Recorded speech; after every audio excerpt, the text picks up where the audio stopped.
السلام عليكم ورحمة الله. النهاردة هوريكي ازاي تخزني الملوخية بطريقة سهلة خالص وبسيطة. تعالي نشوف هنخزن الملوخية ازاي. هي لها طريقتين ودي طريقة منهم. اني بشيل الملوخية ورق، وفي بشيل الملوخية وهي مخروطة بشوية شوربة.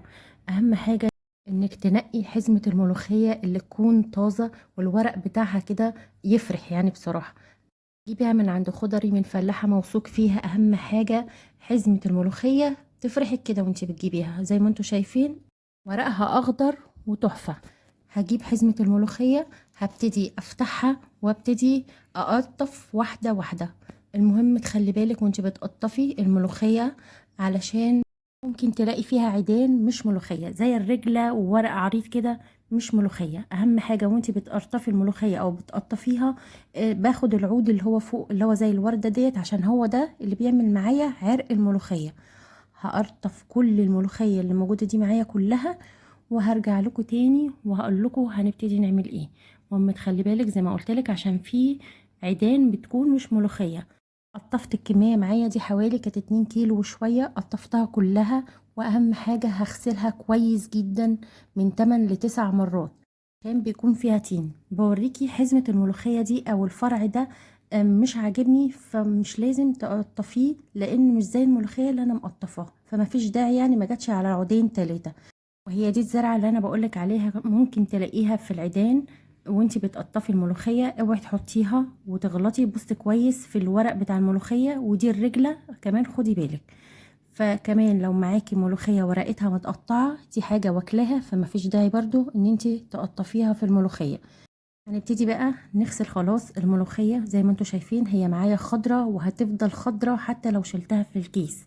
اهم حاجة لما تيجي تغسليها مش تمسكي الورق كأنك بتغسلي غسيل، لا، وزعي كده الورق. اهم حاجة تشطفيه كويس، مش تقعدي تدعكي فيه كده، لا غلط، عشان ما تكسريليش الورق. انا مش عايزة الورق يتكسر معايا، عايزة الورقة تبقى مفرودة وحلوة معايا.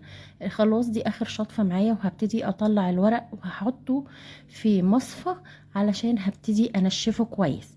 هنشفه كويس يعني مكان جيد التهوية. اوعي تحطي الملوخية قصاد المروحة عشان تنشفيها، لا طبعا خدي بالك ان انت كده هتخليها تسود، يعني الورق معايا هيسود.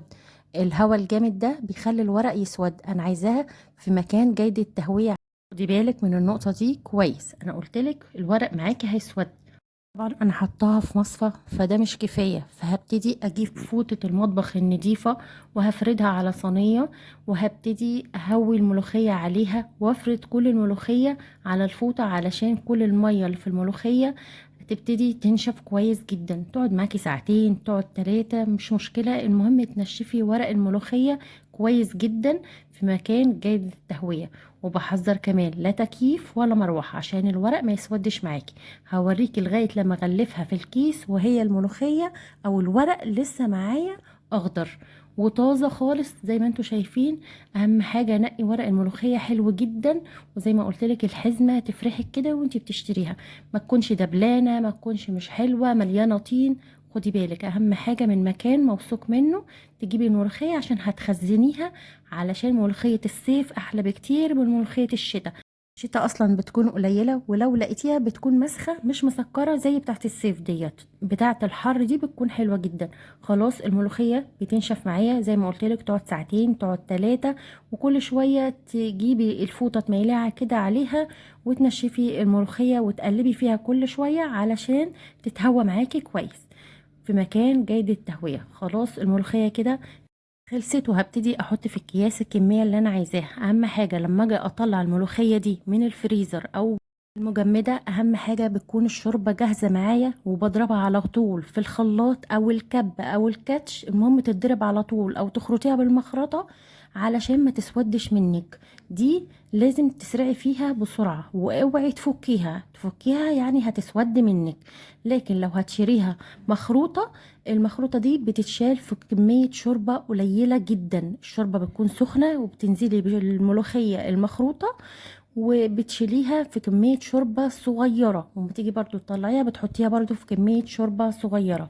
دي بتنفع والطريقة دي بتنفع، والاتنين ماشيين عادي ومفيش مشكلة.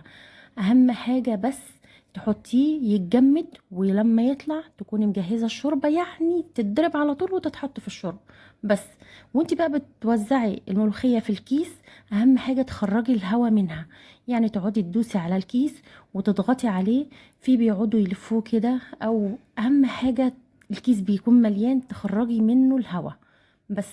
دي لفتي ودي طريقتي، وطريقه ناجحه، وجربي الطريقه ديت مش هتندمي، او جربي الطريقة التانية لو عايزة تخرطيها. اهم حاجة برضو تشيليها في كمية شوربة قليلة. انا الكيس هنا عاملاه على قد كل اكلة انا هطلع فيها كيس الملوخية. واهم حاجة زي ما بقولك تخرجي الهواء كويس جدا، ودوسي على الكيس وخرجي منه الهواء. 2 كيلو ملوخية وشوية طلعوا معايا ال6 اكياس دول، وانا عاملة الكياس على قد الطبخة بالظبط.